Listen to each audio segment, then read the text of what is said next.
Donc, nous reprenons, Baruch Hashem, cet article sur le Shabbat de Dieu. Le dernier cours, j'ai donné un certain nombre de paramètres essentiels pour comprendre même le sens du Shabbat, ce qu'il n'est pas, surtout. Et on voit déjà que nous passons, on va dire, à une compréhension bien évidemment plus profonde grâce à l'enseignement de Manitou. Quel rapport y a-t-il entre le comportement du juif, le Shabbat, déjà éclairé par la motivation par la sortie d'Égypte, et l'idée que c'est cela, pardon, qui prouve que le monde a été créé et qu'il y a un créateur. J'ai l'habitude d'expliquer et de rappeler abondamment que la nation, si je puis dire, qui a évoqué l'idée que le monde fut créé, c'est Am Israël.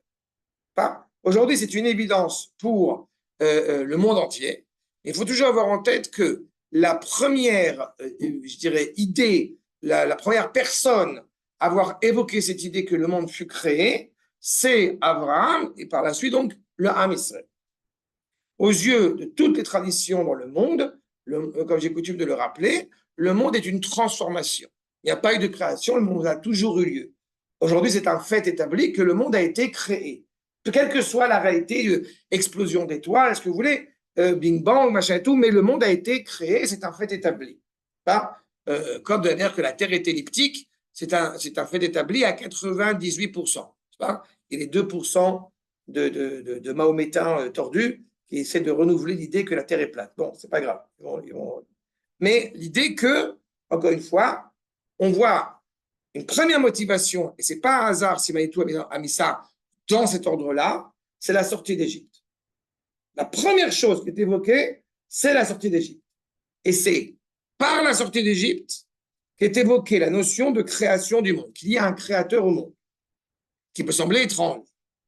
Mais en vérité, je pense que si on parle en tant qu'humain, on peut être pleinement conscient du problème, c'est-à-dire de la problématique. C'est-à-dire, un enfant ne comprend pas, si je puis dire, la démarche biologique qui a amené à sa naissance. Ce qu'il comprend, c'est qu'il y a papa et maman qui m'embrassent et qui m'aiment. Tu vois? Eh bien, c'est la même complexité, c'est la même dimension. Nous rencontrons Akadosh Baruch Hu en tant que celui qui nous a sortis d'Égypte, en tant que celui qui nous étrangle d'amour. Et c'est par ce biais-là qu'on apprend qu'il s'avère, j'ai envie de dire un peu avec tendresse et humour, qu'on apprend que c'est lui qui a mis la petite graine. Ah, c'est clair pour l'image? Mais c'est ça. Et paradoxalement, le texte ajoute que c'est en 6 jours que le monde a été façonné. Il aurait suffi que le Shabbat renvoie formellement à l'idée de création, mais le texte dit bien davantage. En 6 jours, le monde a été façonné et au 7e jour, Dieu a cessé d'intervenir comme façonneur du monde. Regardez bien la précision de Manitou. Dieu a cessé d'intervenir comme façonneur du monde. Ça veut dire quoi? Ça veut dire que désormais, aux yeux du Père, aux yeux d'Akadosh Baruch Hu, le Fils est suffisamment en mesure de s'assumer. C'est ça que ça veut dire.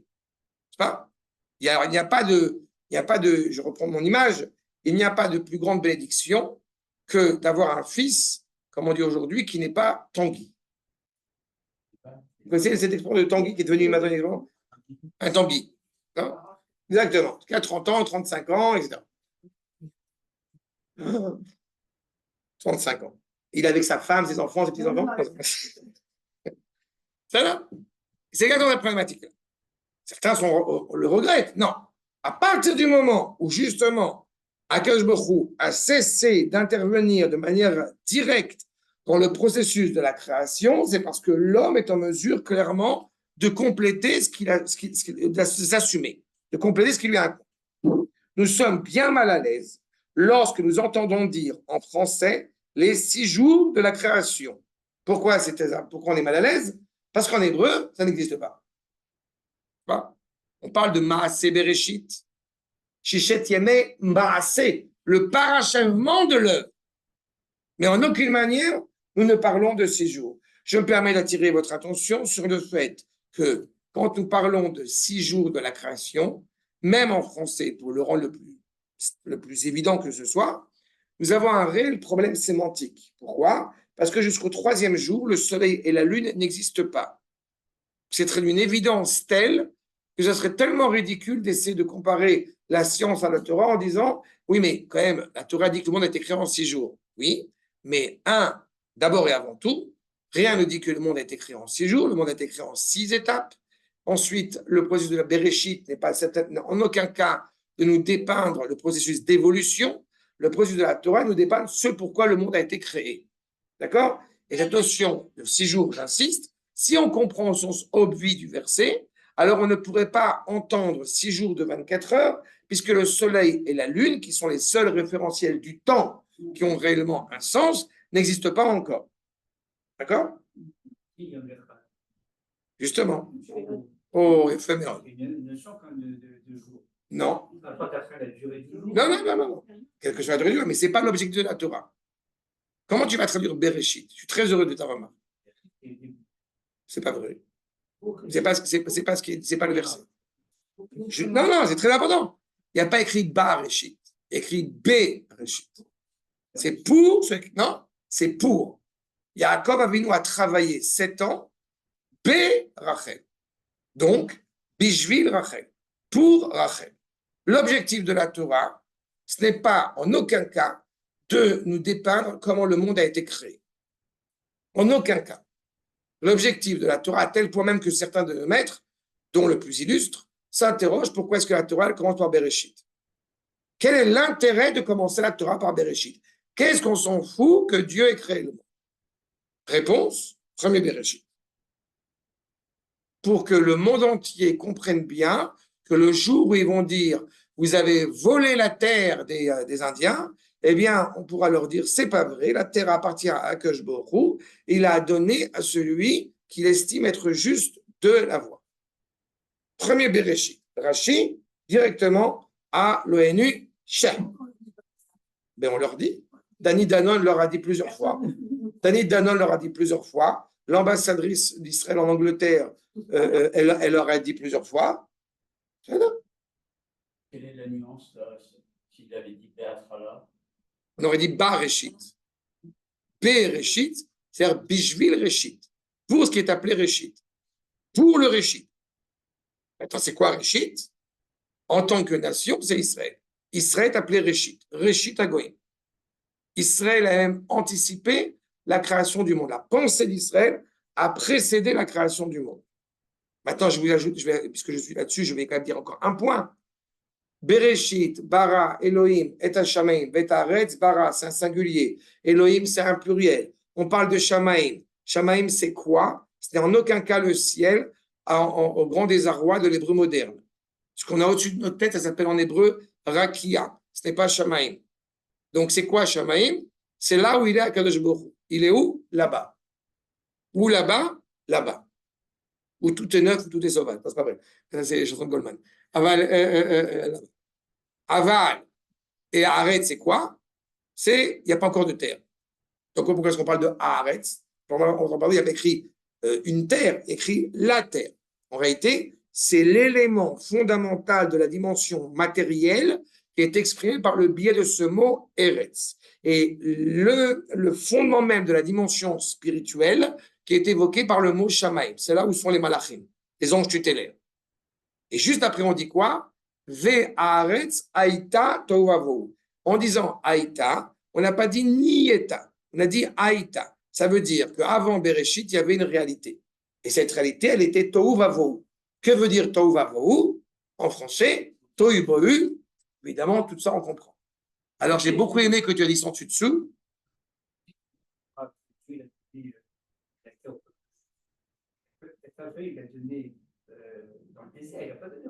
Ce n'est pas exact. Ce n'est pas exact que tu dis. C'est ce que j'ai cité, c'est Rachid. Non, c'est pas vrai. D'abord, ça, c'est pas vrai. Mais je vais revenir là-dessus. Non, c'est-à-dire, je vais revenir là-dessus. Une seconde. D'abord, la notion de tohu bohu, qui ne veut absolument rien dire en français. En hébreu, tohu vavohu, ça a un sens. Ce n'est pas son dessus-dessous. On n'a pas besoin d'aller passer par les Grecs pour pouvoir comprendre. Les Grecs appellent ça chaos. C'est pas vrai. Le tohu vavohu, c'est qu'il y a tohu, ça vient de teiya, c'est une interrogation, et bohu, nous dit le Midrash, bohu. que Akash Borou est au cœur de cette interrogation.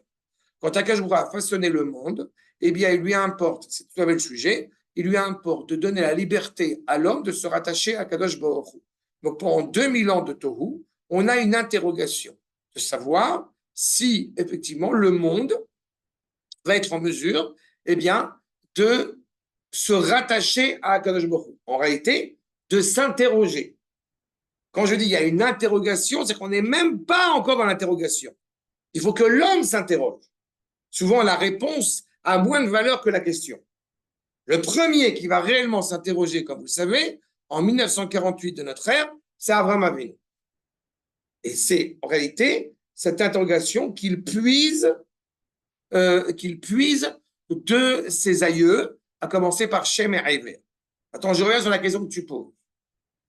Il y a écrit Eretz ou il y a écrit Ha-Aretz? Merci. Si apparemment il y a écrit Ha-Aretz, c'est la terre. De quelle terre parle-t-on? D'Eretz Israël. Comment je le sais? Quand tu pars en dehors d'Israël, tu appelles ça Chutz La'aretz. Chutz La'aretz. Tu es en dehors de la terre. La terre, tout au long de la Torah, il faut lire tout ce qui se passe au niveau de la Torah pour se rendre compte que Ha-Aretz, c'est obligatoirement la terre d'Eretz Israël. Quand Akash Borou a façonné le monde, c'est pas parce que c'est marqué. Grâce à Dieu, on n'est pas des Karaïtes et on n'est pas des Juifs qui ignorent la Torah orale.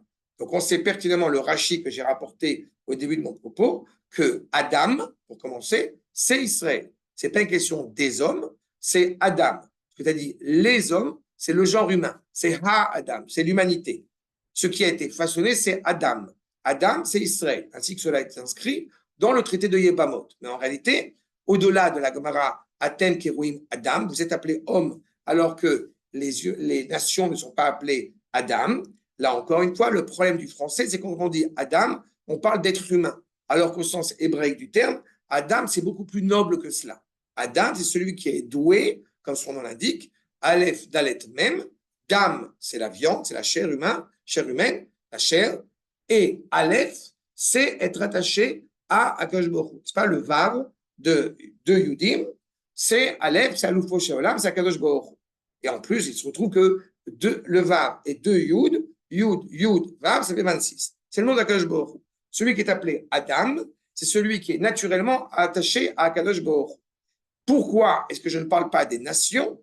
Parce qu'en réalité, eh bien, il y a une controverse entre le Ramchal, notamment, et le Maharal et Rabbi Yehuda Levi, à savoir si les goïms ont été créés a priori ou a posteriori.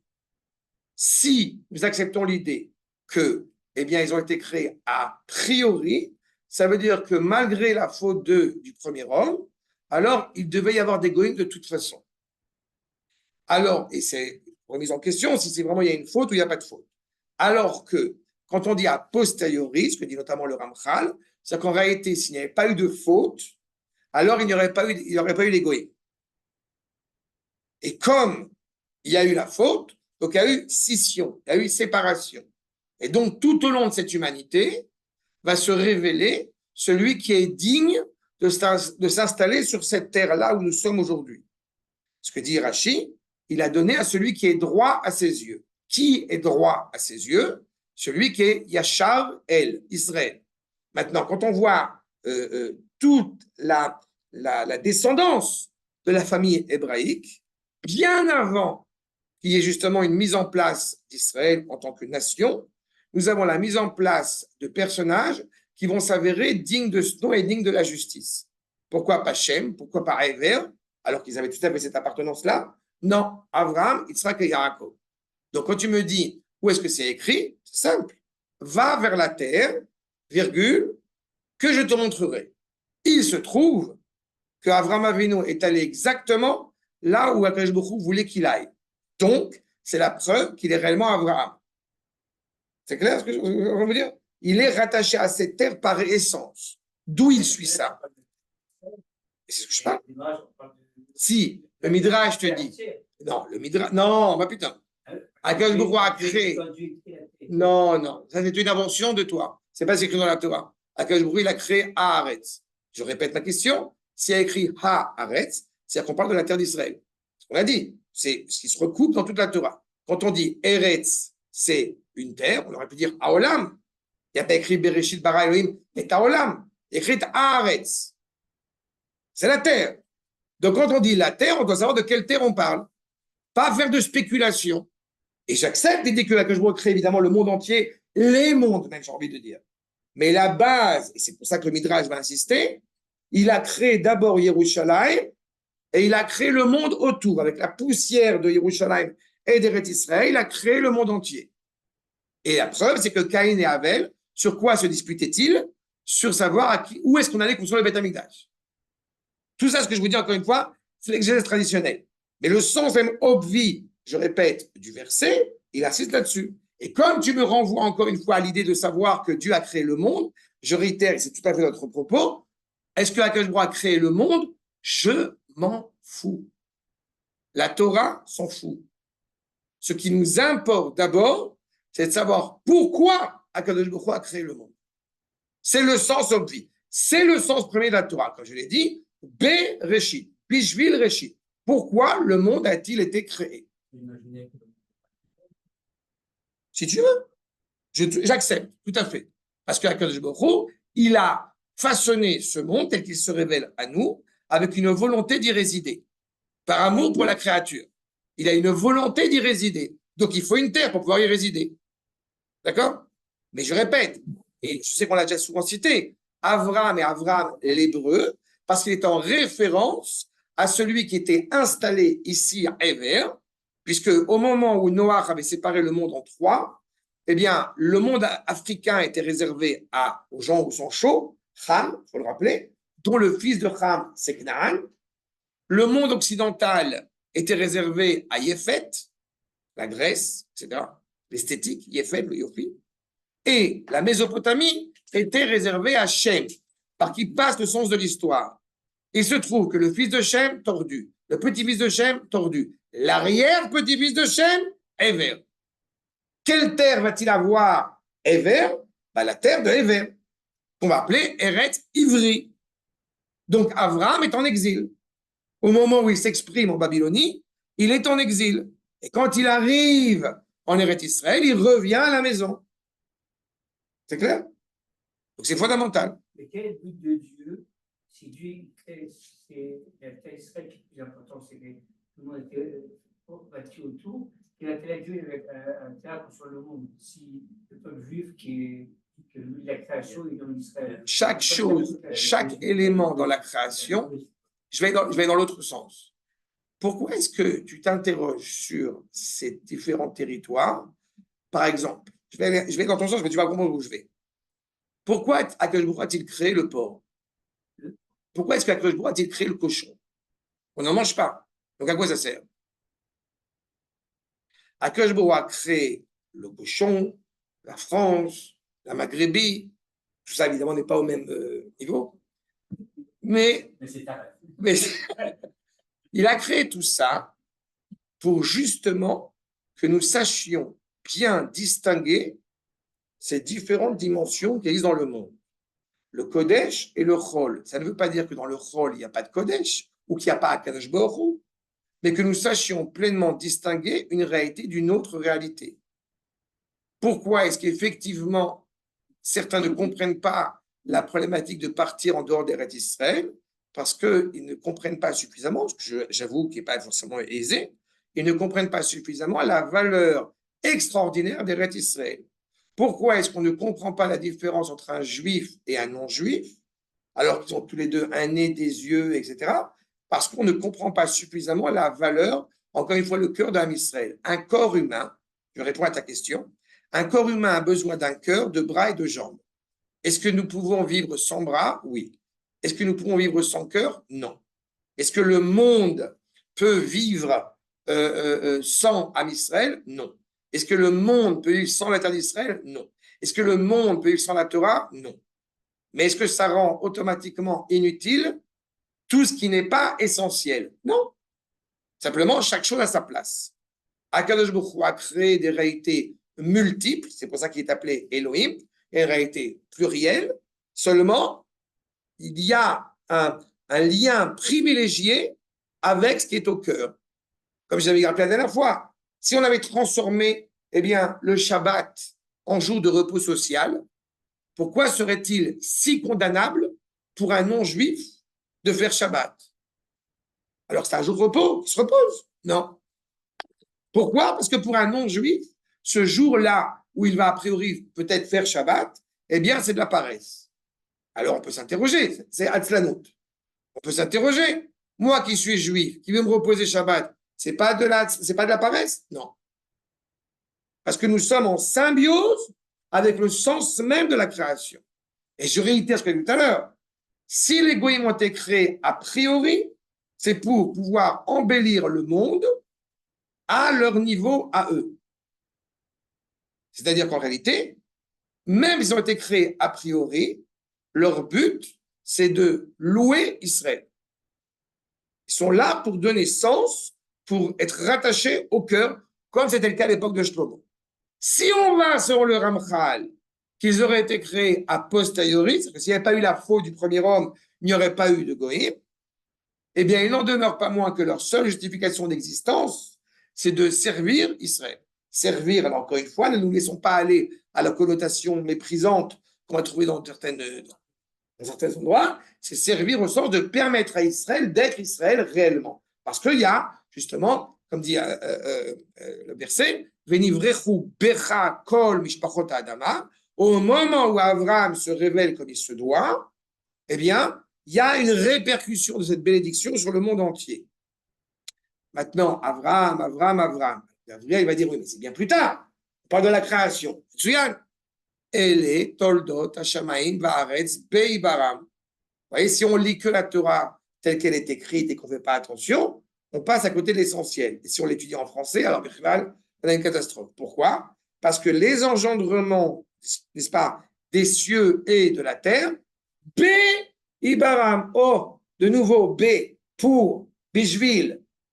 Quels sont les engendrements des cieux et de la terre pour avoir été créés? Sauf que Beibaram, ce n'est pas un hasard, il y a une petite allusion sympathique, il y a un Hey qui est plus grand dans le verset. Beibaram. Pourquoi? Pourquoi les cieux et la terre ont été créés, si je puis dire les cieux? Beibaram. Pour Abraham. C'est les mêmes lettres. C'est pour ça qu'il y a cette allusion ici. Donc le monde est énoncé à son origine, Bereshit, pour Israël, le monde a été créé, et cela encore une fois, s'installe dans la réalité terrestre par le biais d'Abraham. Akadosh Baruch Hu cherche un partenaire. Et donc, c'est ça ta question. Akadosh Baruch Hu cherche un partenaire. Est-ce qu'on pourrait imputer à Akadosh Baruch Hu de se tâter? Qui va être mon partenaire? Akadosh Baruch Hu, donc la question n'est pas à ce niveau-là. D'un autre côté, il faut que ce partenaire soit libre et authentique de souhaiter se rattacher, encore une fois, au sens même de l'histoire. Et ça, c'est Shem, puis Ever, et enfin Abraham. C'est clair?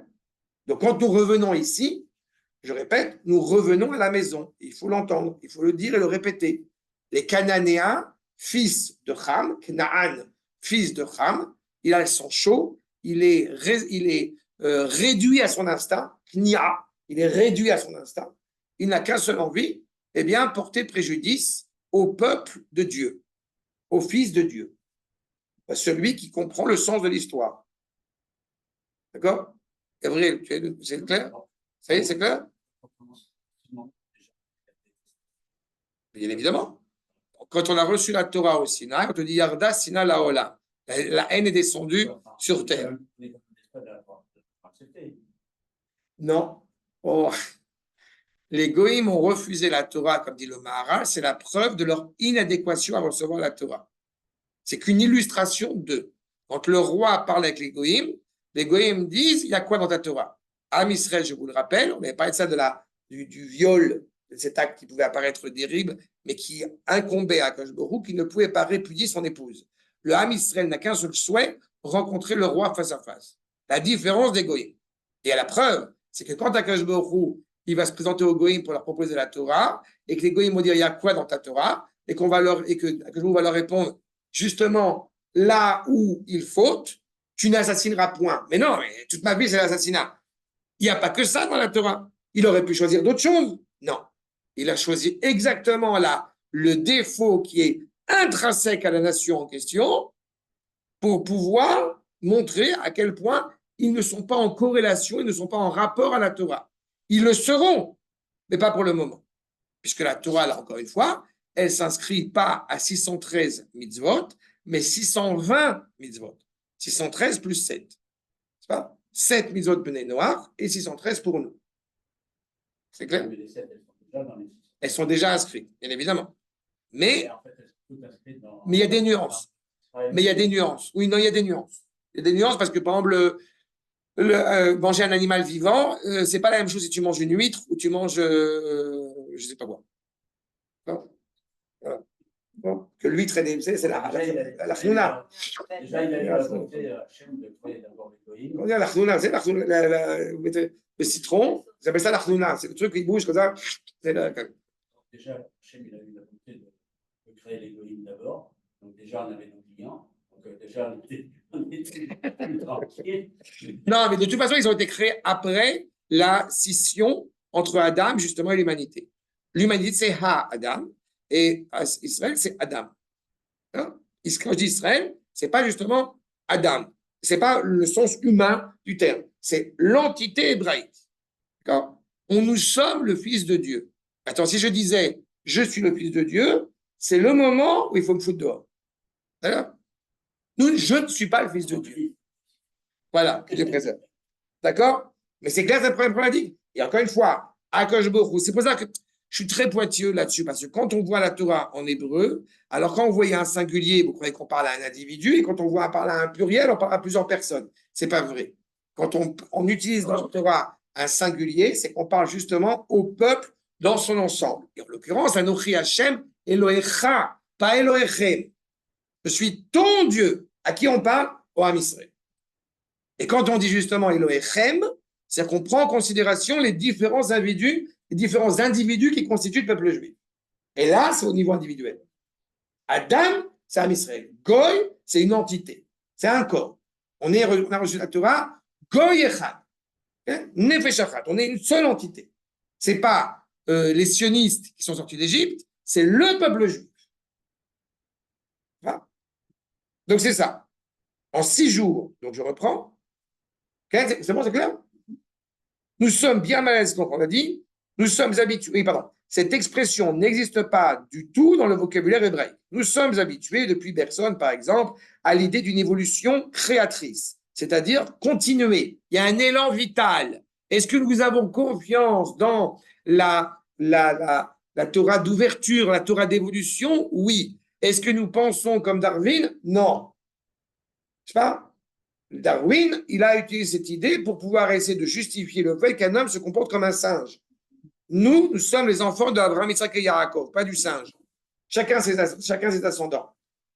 Mais cette problématique-là, elle est surtout évoquée pour justifier des comportements qui sont malvenus. Mais est-ce que nous croyons que le monde est en perpétuelle évolution? Mais heureusement, et c'est tant mieux. Nous disons cela dans nos langages, sans trop prêter attention aux imprécisions philosophiques que cette formule entraîne. Je reprends le terme, encore une fois, qui n'est pas de moi, mais que je trouve très juste, c'est le parachèvement de l'œuvre. Quel est le rôle de l'homme? C'est de parachever l'œuvre du Créateur. Et entre parenthèses, je me permets d'attirer votre attention, c'est un sujet aussi qui me tient à cœur, en français, etc. En hébreu, quand vous parlez d'un artiste créatif, eh bien, on n'utilise pas le terme boré. C'est fondamental et je trouve que c'est extraordinaire. Dans toutes les langues, quelques-unes que je connais, et j'ai vu en russe aussi, on m'a dit que c'était pareil, on utilise ce terme de artiste créatif, creative artist. C'est pas? Et creativo artist, c'est pareil. On est créé en espagnol. En hébreu, nous parlons de Oman Yetzirati, pas boré. Le terme de créateur n'est réservé que à Akadosh Baruch Hu. Le français est très faible, pas que le français, mais les autres langues sont très faibles pour savoir nuancer ces termes. En hébreu, vous avez livro, itzor, laasot. Comment on traduit ça en français? Créer. C'est le son du roi Salomon qui a rien de nouveau sous ça. Tout était créé déjà. Oh, chazak, chazak. En chadash tachat hashemesh dans Kohelet, c'est vrai. Miya chadash me'al hashemesh. Ce que dit Shlomo, Amelech alav shalom, c'est que justement, il n'y a rien de nouveau sous le soleil, dans l'ordre de la nature. Mais le monde entier est astreint aux règles de la nature. Qu'en est-il pour Israël? Ein mazal le Israël. Justement, parce que nous sommes au-dessus des étoiles. Nous sommes au-dessus. Comme on le sait, quand Akadosh Baruch Hu dit Abet Nashmaïma. Abet, c'est toiser, c'est voir de haut. Quand Avraham Avinu, il a pas d'enfant, il dit selon l'ordre de la nature, tu n'es pas censé avoir d'enfant. Mais sors de ton regard, sors de ce regard naturel. Imaginez, pour vous faire percevoir cela, si on avait dit aux Juifs pendant 2000 ans et encore plus, il y a une centaine d'années, il faut être réaliste quand même. Oui, il faut être réaliste. Mais si on avait été réaliste, on ne serait pas là où on est aujourd'hui. On est au-delà du ciel, au-delà des étoiles. Israël a été pensé avant la création. C'est pour ça qu'Israël est absolu, elle est éternelle. Toutes les nations ne peuvent pas être éternelles puisqu'elles sont nées après Bereshit. Mais Israël est pensé avant Bereshit et se révèle après Bereshit. D'accord? Donc c'est également cela. Alors qu'en hébreu, justement, c'est Oman Yetzirati. Il y a Shlomo Ameler que tu as cité, et puis il y a aussi évidemment le grand rabbin Lavoisier, n'est-ce pas, du XVIIIe siècle, qui n'est pas rabbin. Rien ne se crée, tout se transforme. C'est exactement ça. La conception hébraïque, on est pleinement consciente de cela. De la même manière que je vous rappelle, notre existence est conditionnelle. Celle d'Akadosh Baruch Hu est absolue. Je suis. Ayez, Asher Ayez. Seul Dieu peut le dire. Nous, on a pu être, on sera, mais on n'est pas. C'est une hypocrisie de dire je suis. J'ai, c'est à moi. Même quand on dit j'ai, c'est à moi, on dit, on est vraiment dire yeshli. C'est pas liesh, c'est yeshli. Il y a une réalité, bon, il se trouve que j'ai un lien avec elle. Cette notion de langage, elle est extraordinaire. Nous disons cela dans nos langages sans trop prêter attention. Si nous prenons au sérieux le concept de création, il n'y a pas de temps de création. Dans son sens biblique, création veut dire il n'y avait rien. Et subitement, il y a quelque chose. Cela ne dure pas un temps. On va dire c'est le temps zéro. C'est pas? Comment on dit zéro en hébreu? Ephes. Si on dit Ephes, ça vient de l'éapes, n'est-ce pas? Ça veut dire qu'on revient, on remet les compteurs à zéro. Donc en fait, le terme de zéro, de néant, n'existe pas. Pas? En hébreu, on dit lo asiti klum. Ça veut dire que j'ai fait quelque chose, que j'appelle klum. Comme on va dire en anglais, I didn't do anything, or I do nothing. Et une hypocrisie. Comme si j'étais conscient que j'avais fait le rien. Mais je suis incapable, et en français, pareil, hein, je n'ai rien fait. Comme si tu disais, tu étais conscient de la notion du rien. Mais on ignore ce que c'est que le rien. On ne sait pas ce que c'est que le rien. Pas? Alors qu'en hébreu, ça a un sens. Ça s'appelle le Ein Sof. C'est-à-dire l'infini. Ein. Ein. C'est les mêmes lettres que Ani. Si je me crois absolu, je ne suis rien. Tu vois? Ein. C'est ça. Alors que le temps de la création n'est pas un temps, puisqu'il n'y a pas de temps. Qui a inventé le temps? C'est Akadosh Baruch Hu. N'est-ce pas? Créer en son sens strict implique ex nihilo. C'est là une notion qui ne le relève pas de la raison. Elle est enseignée par la Bible. Il n'y avait rien et subitement il y a. Est-ce qu'on peut croire, on va utiliser volontairement ce terme, est-ce qu'on peut croire qu'il y a eu une création? Non. Pourquoi? Parce qu'on ne peut pas témoigner de cette expérience, puisqu'on ne l'a pas vécue. On ignore. Tu n'étais pas là à Bereshit. T'as fait, moi non plus. Donc, on ne peut pas témoigner cet événement. Alors que de la sortie d'Égypte, on peut en témoigner. Et entre parenthèses, expliquer à vos enfants, vos petits-enfants, l'accouchement, on va dire. Mais, ok, vous leur avez expliqué, même la circoncision, la brite, mais ils sont incapables de vraiment d'entendre cela, de comprendre, de revenir aux sources mêmes de cette... Exactement. Et pourtant, ils ont vécu l'événement à la rigueur. Mais avant même la naissance, ils ne l'ont pas connu. C'est ce que je dis souvent à des élèves, des jeunes élèves Est-ce que vous avez imaginé vos parents jeunes? Jamais personne n'imagine ses parents jeunes. Imaginez son père avec des cheveux, pour ceux qui ont des.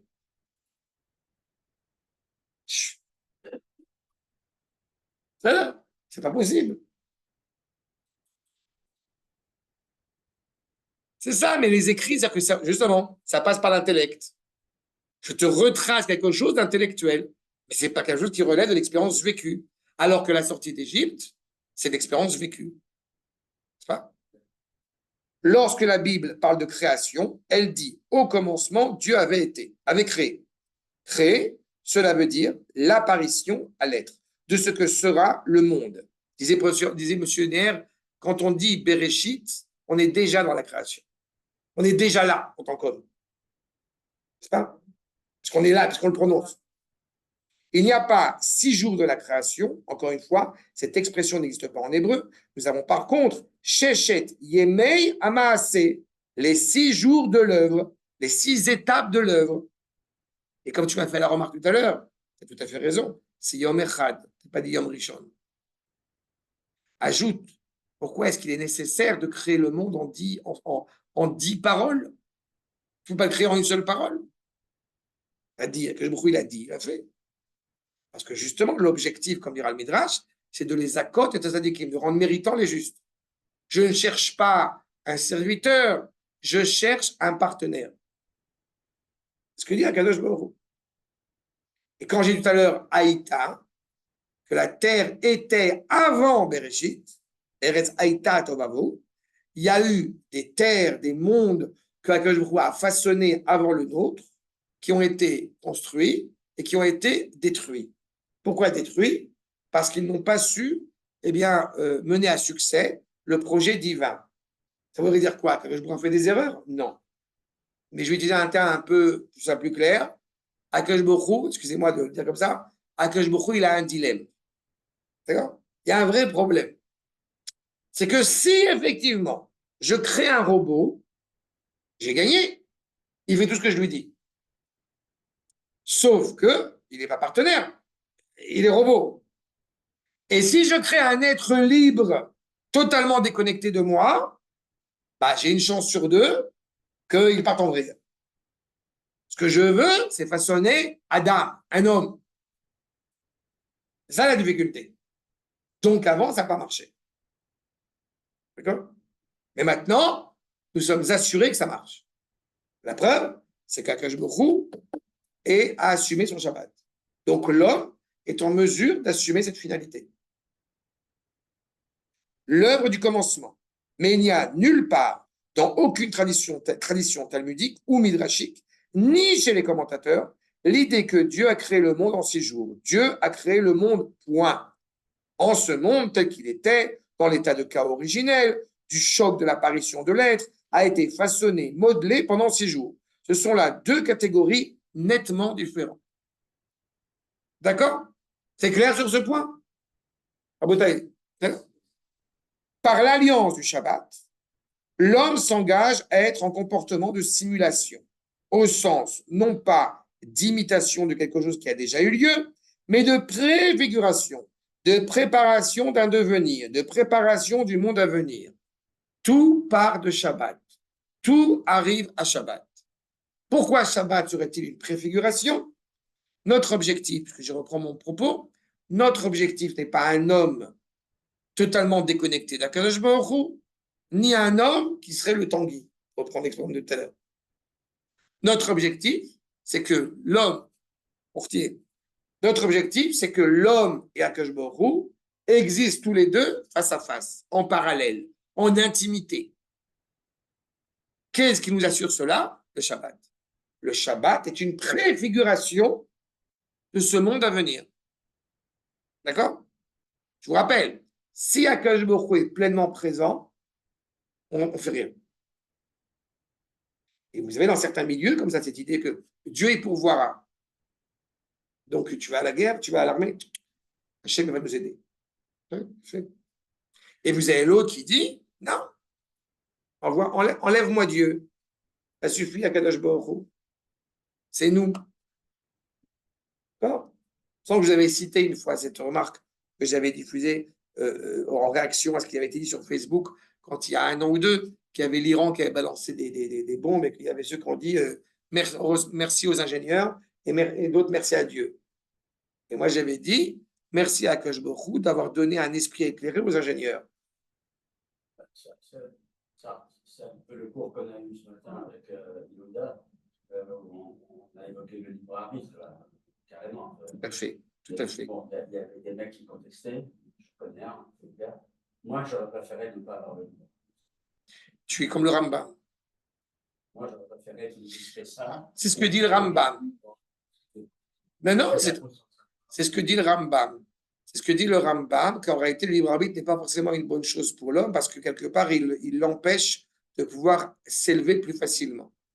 Moi, je veux lui qu'il me donne des ailes suffisantes pour obéir exactement ce qu'il me dit de faire.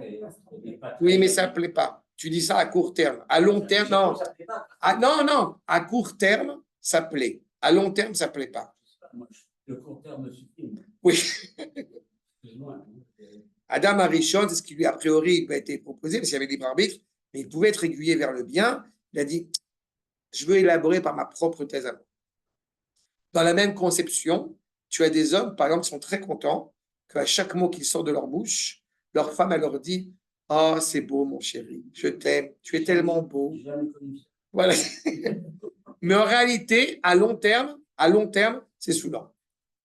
À long terme, il n'y a pas de dialogue entre un homme et son épouse, ça ne marche pas. C'est pour ça que, heureusement, on a Baruch Hashem des épouses. Voilà.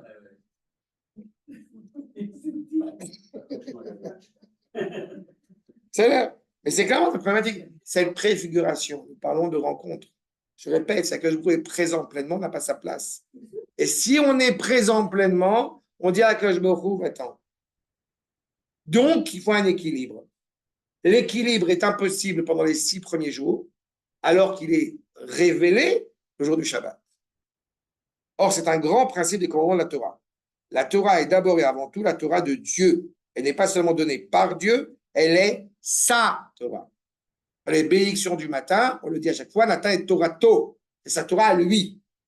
Et quand tu reconnais cela, alors il y a une place pour toi dans le monde.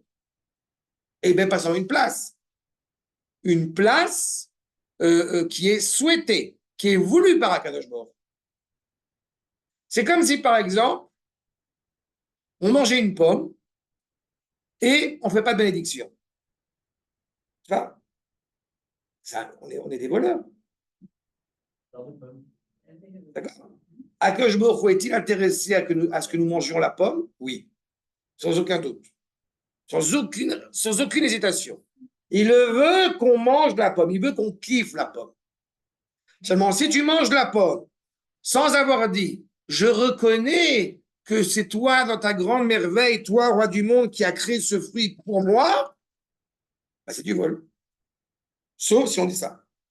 Baruch Ata Hashem, je te reconnais d'avoir créé ce fruit pour moi. Alors qu'on sait pertinemment que, Imkola Kavod, quand on a mangé la pomme, avant même de manger la pomme, Baruch Ata Hashem, el Mecholam, Boré Peri Haetz, qui a créé le fruit de l'arbre. Je suis navré, Kvod Akadosh Baruch Hu, mais j'ai travaillé dur, tout mon champ, mon verger, pour qu'il puisse y avoir un pommier. Donc, d'où tu me sors qui a créé le fruit de l'arbre? Bah, justement, c'est là ton erreur. C'est que tu crois que c'est toi qui, depuis le début jusqu'au fruit, tu as fait tout le travail. Tu ne comprends pas que depuis le début jusqu'à la fin, tout cet effort que tu as fourni, elle a été possible que parce que Akadosh Baruch Hu te permet, t'encourage à participer à ce projet. Amotzi lechem mina haaretz, sorti le pain de la terre. Je peux parler pour nos épouses, nos mères et nos sœurs.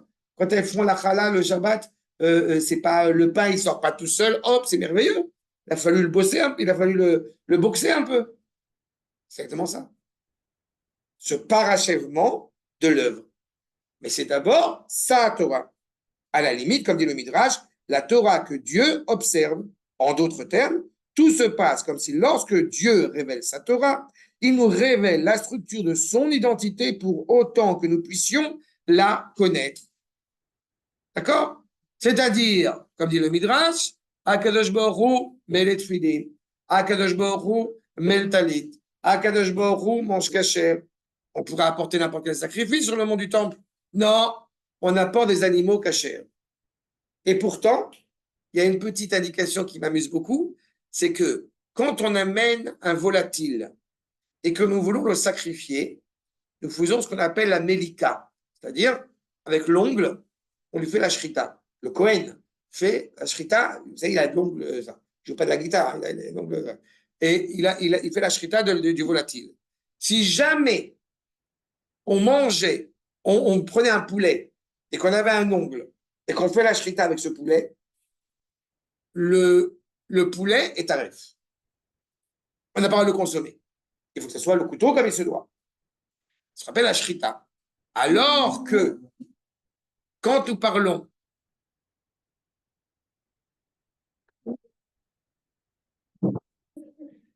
je reprends.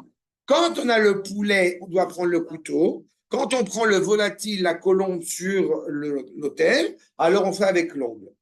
Ça veut dire que oui, tout est exactement en parallèle, mais avec un petit truc en plus. Pour qu'il n'y ait pas un sentiment de mélange, un sentiment de mélange, de flou entre le créateur et la créature. On parle de symbiose entre la créature d'Israël et le créateur. En aucune manière, la créature soudain s'avère être créateur ou l'inverse. D'accord? De la même manière que je va dire justement, tu es ma sœur jumelle. Oui, lui peut le dire. Mais je ne me verrai pas dire, tu es mon frère jumeau. D'accord? Anil et Dodi et Dodili. C'est pas Dodili, Vanili, Vanilo. C'est Anil et Dodi et Dodili. J'appartiens à mon bien-aimé, et mon bien-aimé est avec moi. D'accord? Donc, il nous révèle la structure de son identité. C'est-à-dire dans son projet, dans sa volonté pour nous, et non pas, bien sûr, dans son essence. C'est pour ça que j'ai dit que c'était apprendre avec des pincettes, cette idée que je vous mets les tefillin ou mets le talit, il y a tout un sens derrière, un sens profond derrière.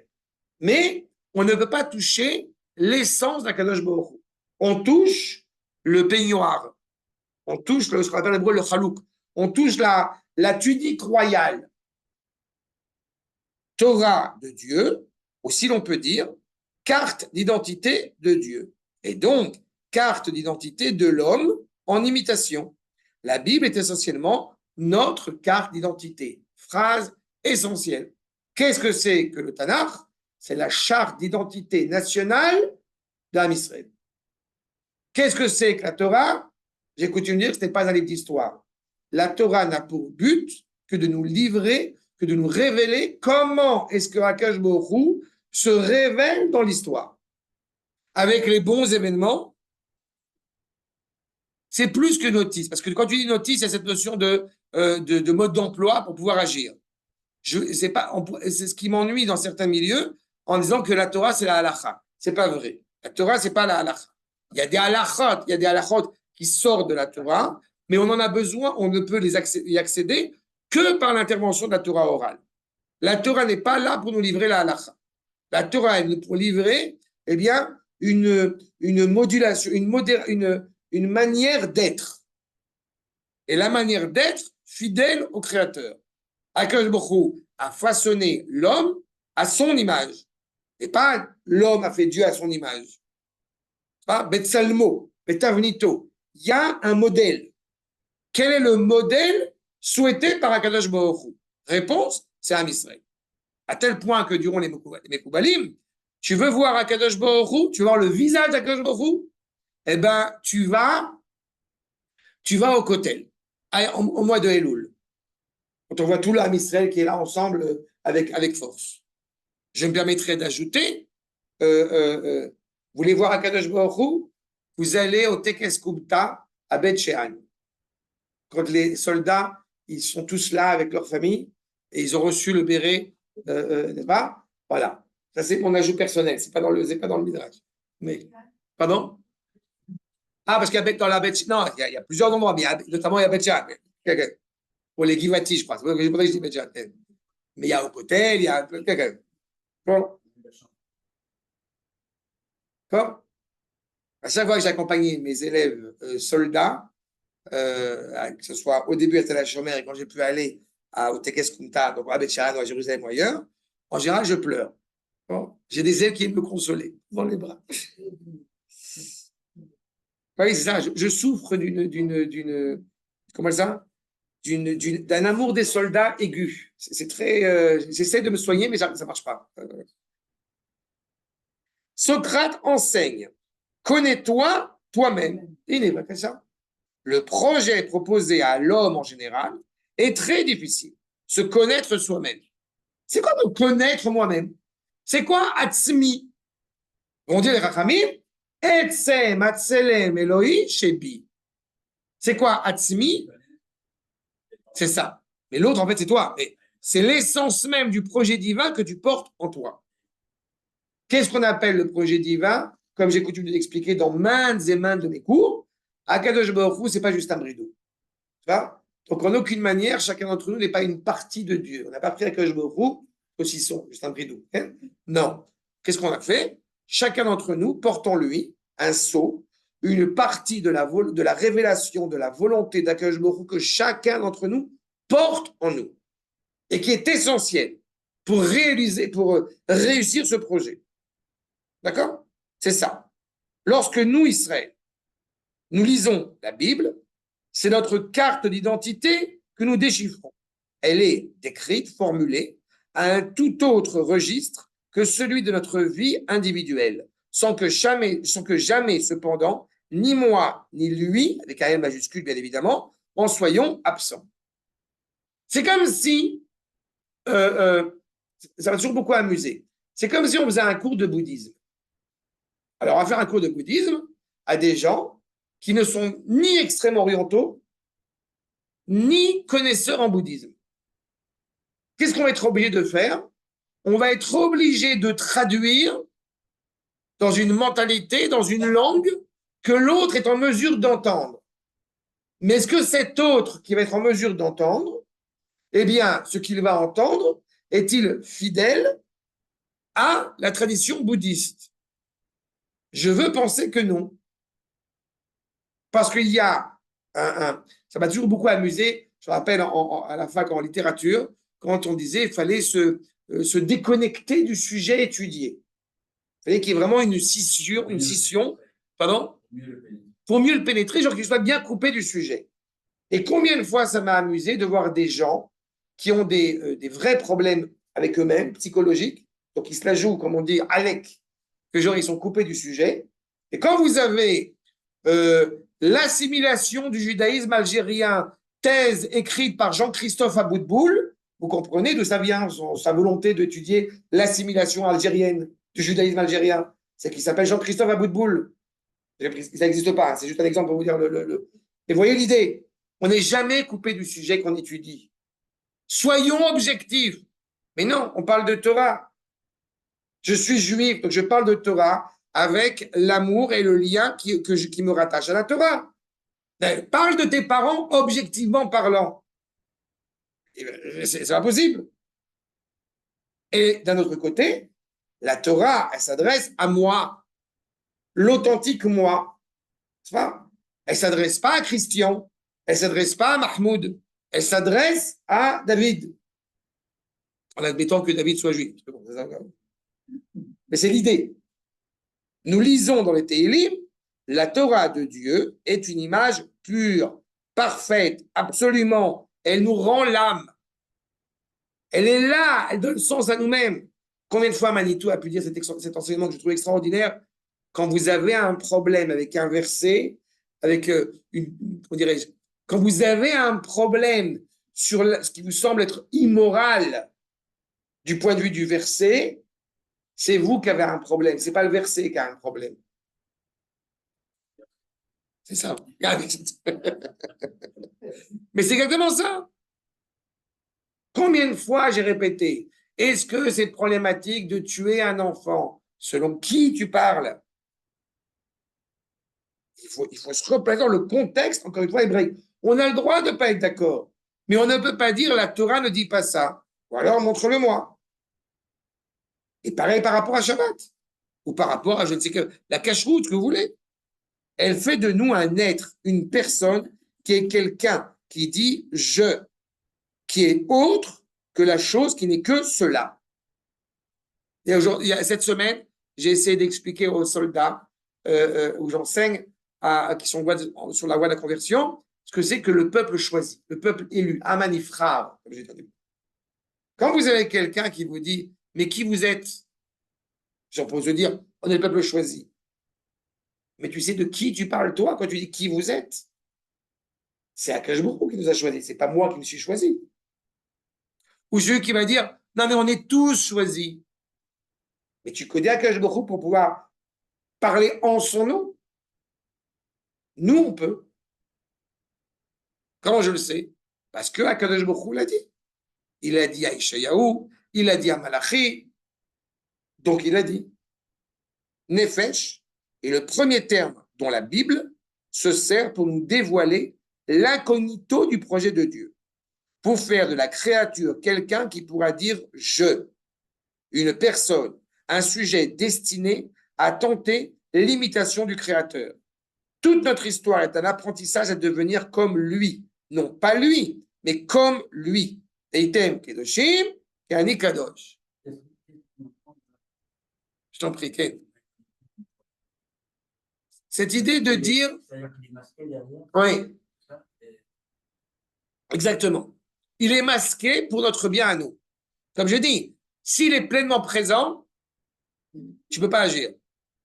D'accord? Tu ne vas pas arriver avec ta bougie dans le désert du Sahara. D'accord? Donc, il est impératif qu'ils se mettent en retrait, ce qu'appelle les Mekoubalim le Tzimtzum. Il est impératif qu'ils se mettent en retrait pour permettre à la créature. Pour figurer, à ce moment-là, nous sommes une espèce de marionnette dans lui tirer les ficelles, quelque part. Il ne tire pas à l'échelle individuelle ou à l'échelle collective. D'aller dans un sens ou dans l'autre. Le sens du projet, j'aime pas le terme de marionnette, mais le sens du projet n'inclut pas le libre arbitre. C'est-à-dire qu'au niveau du projet, c'est ça, au niveau du sens du projet à l'échelle globale de l'histoire, enfin, non, je comprends quand même. À l'échelle globale de l'histoire, il n'y a pas de libre arbitre. Le sens de l'histoire, encore une fois, est orienté. D'accord? Comme j'aime à le dire, tu vas d'un point A pour aller à un point B. Attends, tu décides. C'est ça. Tu décides d'aller du point A directement au point B pour mille et une raisons, tant mieux. Tu veux pas aller du point A pour aller au point B, eh bien, il va faire en sorte à l'échelle collective, à l'échelle globale, que tu vas faire A, tu vas partir en Inde, en Australie, ce que tu veux, et tu arrives au point B. D'accord? C'est là où il y a cette notion évidemment, mais à l'échelle individuelle, la mutation, malheureusement, est toujours possible.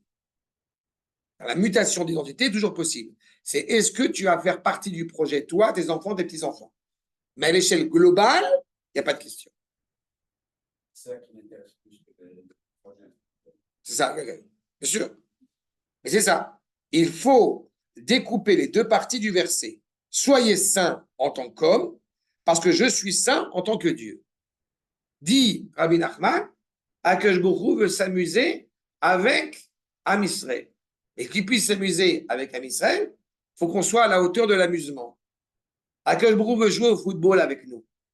Mais il est spécialiste. On n'est pas suffisamment pro en football. Il faut qu'il ait un partenaire à sa mesure. Nous, en tant qu'hommes, et Hachem en tant qu'Hachem.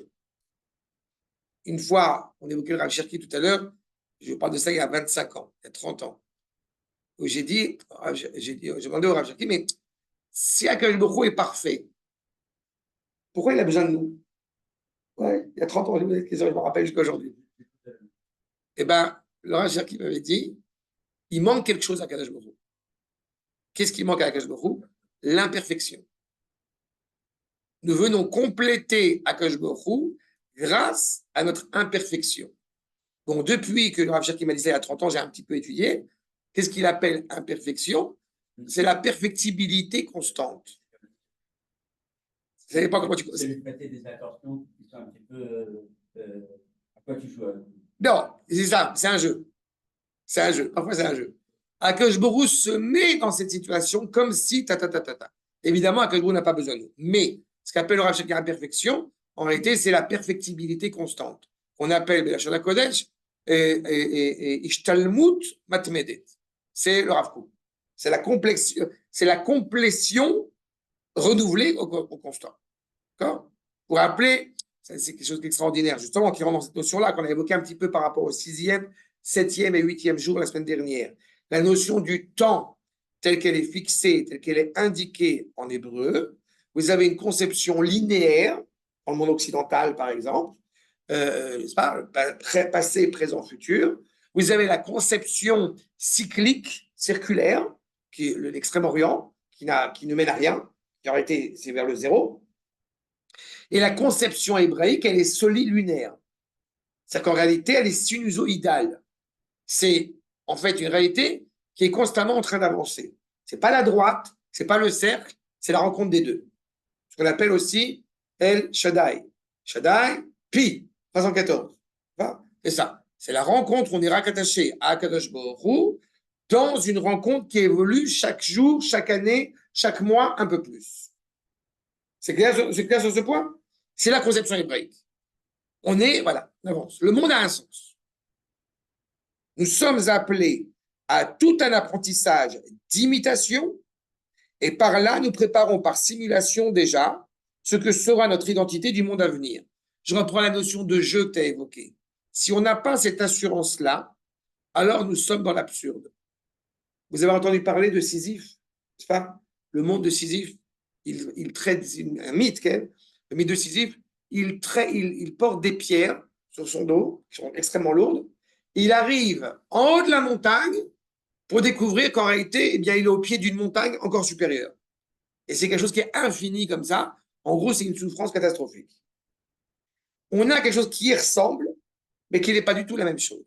Justement, dans la parashat de Nasso, dans le midrash de la parashat de Nasso, on dit, eh bien, c'est comme si on avait une charrette, et on retrouve la même idée des pierres qu'on porte, mais qu'est-ce qu'il y a dans la charrette? Des diamants. C'est ça. Ah oui, tu portes quelque chose qui a un poids, mais qui a un poids qui vaut son pesant d'or. Constamment en train d'avancer vers cette réalité voulue, du monde à venir. D'accord? C'est bon? Et c'est la voie par laquelle le Midrash nous parle de la motivation. Au-delà des motivations proprement rituelles, de tous les commandements, des mitzvot, et en particulier des mitzvot touchant à la moralité. De même qu'il est charitable, soit charitable. Vous savez, je me casse la tête à expliquer, c'est pas moi, hein, ça vient du Maharal en plus de ça, mais je me casse la tête quand j'ai compris cette problématique-là, quand les gens veulent définir le judaïsme. Et à mes yeux, j'insiste sur le fait que l'épine dorsale, le fondement même du judaïsme, c'est Ve'avta l'eracha kamocha ani Hashem. Tout ça ensemble. On n'est pas une religion, on n'est pas une morale, non. Ve'avta l'eracha, notre lien à notre prochain. Kamocha, entre toi et toi-même. Ani Hashem, entre toi et Akadosh Baruch Hu. C'est indissociable l'un de l'autre. Et justement, certains vont préférer dire, et certains même juifs vont dire, ce qui est quand même plus important, c'est qu'on soit sympathique avec notre prochain. Comme on dit en arabe, un mensch. C'est de l'arabe. Un mensch. Mais c'est pas vrai. C'est vrai que c'est important. Mais il faut être un mensch, mais il faut être aussi un Gottesmensch, un homme de Dieu, et il faut être aussi un homme par rapport à soi-même. Les trois ensemble, indissociables l'un de l'autre. C'est ça le projet divin. C'est l'unité absolue. Qu'il est juste, soit juste. Nous sommes appelés à l'apprentissage des attributs de la divinité. Parmi toutes les mitzvot, ce principe joue surtout pour le Shabbat. C'est ce qu'indique la notion d'une alliance entre le Créateur et la créature qui a pour objectif le Shabbat. Tout part de Shabbat, tout revient à Shabbat. Vous vous rendez compte, j'espère, mais vous vous rendez compte pourquoi cet article, à mes yeux, est extraordinaire.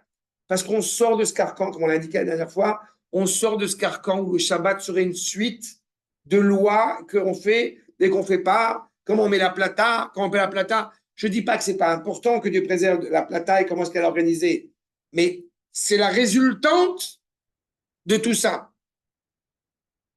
D'accord?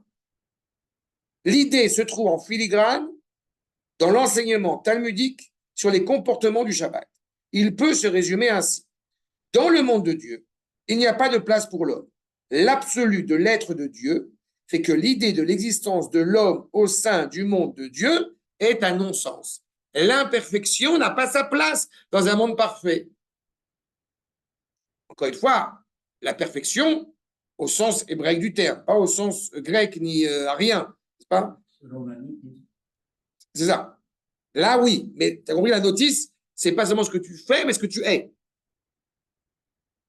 L'image que donne le Midrash est très suggestive lorsqu'il parle de la prétention pour la flamme d'une bougie d'apparaître face à la lumière du soleil.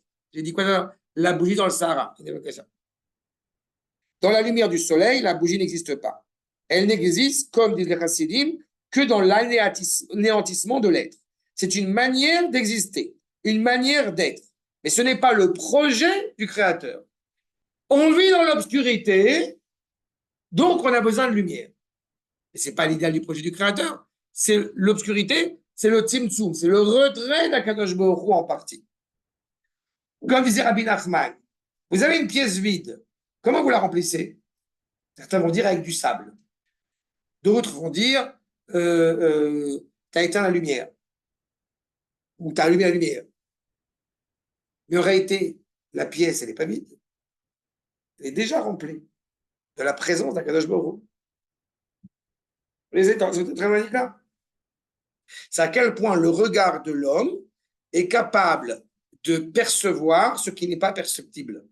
Ce qu'on appelle, en hébreu, vous avez mamashi et vous avez mouchashi. Quelque chose peut être palpable et quelque chose peut exister réellement sans être palpable d'aucune manière que ce soit. Le Shabbat n'est pas, bon, vous allez me dire, il y a le couscous, il y a la tafina, etc. Bon. Mais le Shabbat, il n'est pas spécialement palpable,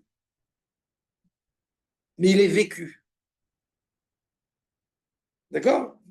C'est ça l'objectif. L'être absolu, l'être œuvré, est par définition l'être de Dieu. Et dans le monde de l'être de Dieu, il n'y a pas de place pour l'homme. Akadosh Baruch Hu ne peut réellement donner sens uniquement à ce qui existe fidèle à lui-même. Donc l'ange tutélaire, donc le chien, c'est pas le chien, la vache, ce que vous voulez, l'herbe. Le chien aboie. C'est assez rare que le chien miaule. Pas? En général, l'éléphant n'a pas de séance chez le psy parce qu'ils se sont tout à fait en cohérence avec son identité d'éléphant. Mais celui chez qui a entretenu cette tension-là, c'est l'homme. D'accord? Vous voulez que je m'arrête là, il est 1h45. Quelqu'un, je t'en prie. Regarde, il y a un message sur le c'est jamais